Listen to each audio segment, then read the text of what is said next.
Portugal বনাম Uzbekistan, বিশ্বকাপের মঞ্চে রোনালদো ম্যাজিক।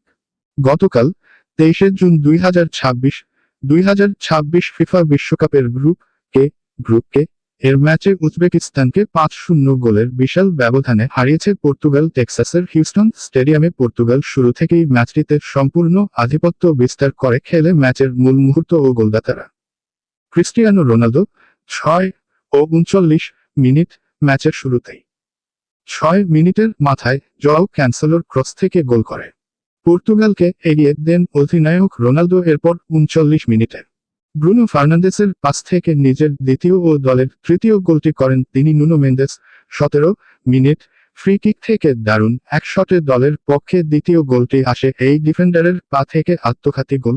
7 মিনিট উজবেকিস্তানের ডিফেন্ডার আবদুকদির খুশানভের গায়ে লেগে বল নিজেদের জালেই জড়িয়ে যায় রাফায়েল লিয়াও।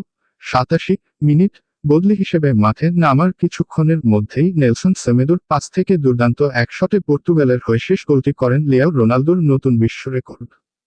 এই ম্যাচে জোড়া গোল করার মাধ্যমে ক্রিস্টিয়ানো রোনালদো ফুটবল ইতিহাসে বেশ কয়েকটি রেকর্ড নতুন করে লিখেছেন। 6টি ভিন্ন বিশ্বকাপ, বিশ্বের প্রথম খেলোয়াড় হিসেবে 6টি আলাদা বিশ্বকাপে 2006, 2010, 2014, 2018, 2022 এবং 2026 গোল করার অনন্য কীর্তি গড়লেন 41 বছর বয়সী এই মহাতারকা ইউসেবিওকে টপকে শীর্ষে বিশ্বকাপে পর্তুগালের হয়ে এখন সর্বোচ্চ গোলদাতা রোনালদো।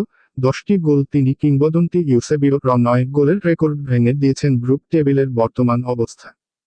এই বড় জয়ের পর 2 ম্যাচে 4 পয়েন্ট নিয়ে গ্রুপ কে শীর্ষস্থানে উঠে এসেছে পর্তুগাল। অন্যদিকে প্রথম ম্যাচে কঙ্গোর সাথে ড্র করার পর এই জয়ে নকআউট পর্বের বেশ কাছাকাছি পৌঁছে গিয়েছে তারা। পর্তুগালের পরবর্তী ম্যাচ অনুষ্ঠিত হবে আগামী সপ্তাহে কলম্বিয়ার বিরুদ্ধে।